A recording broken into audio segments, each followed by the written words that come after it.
தண்டனை.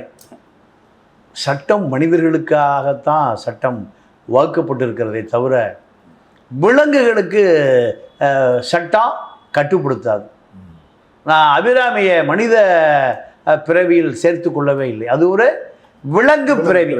இது யார் சொல்கிறான்னா அபிராமியை பெற்ற பெற்றோர்களை சொல்கிறோம். அபிராமி தன்னுடைய ஆசை குழந்தைகளை நீங்கள் காம இச்சை காம வக்கரங்களுக்காக அந்த பிரியாணி மீனாட்சி சுந்தரத்தோடு சேர்ந்து கொலை செய்தது என்பது நீங்கள் சொந்த சகோதரனை தற்கொலை பண்ணி செத்து போயிட்டு. அபிராமியுடைய சொந்த சகோதரன் மரணம். அபிராமியுடைய குடும்பம் சின்னாபின்னம் ஆகிவிட்டது. தாயும் தந்தையும் இந்த பகுதியில் வாழ முடியாமல் பள்ளி பாபத்தோடு வெளியேறுகிறார்.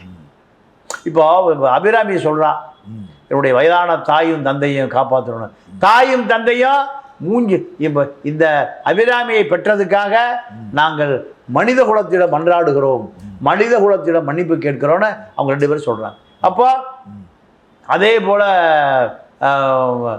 பிரியாணி மாஸ்டர் அந்த இளைஞன் அந்த மீனாட்சி சுந்தரம் இந்த குழந்தைகளை கடுமையாக சித்திரவதை பண்ணியிருக்கான்.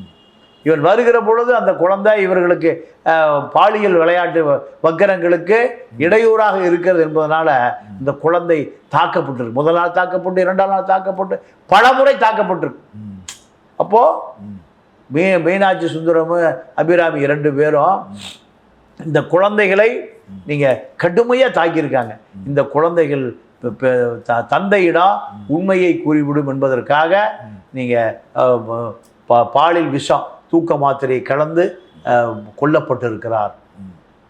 நீங்கள் இந்த சிறை தண்டனை 7 வருட சிறை தண்டனை அவளை எந்த வகையிலையும் மாற்றவில்லை. ஏன்னா தலையில் கிளிப்பு, கையில் நெகல் பாலிஷு போல வந்துட்டு இருக்காங்க. அதனுடைய கவலையே இல்லாம அப்போ சிறை அவளுக்கு எந்த பாடத்தையும் கொடுக்கவில்லை.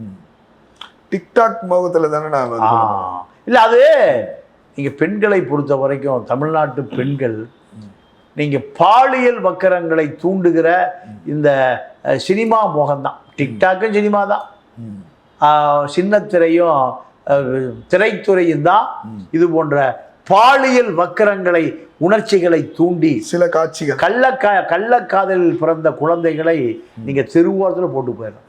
தமிழ்நாட்டில் தாங்க இது நடக்குது, எங்கேயுமே இல்லை.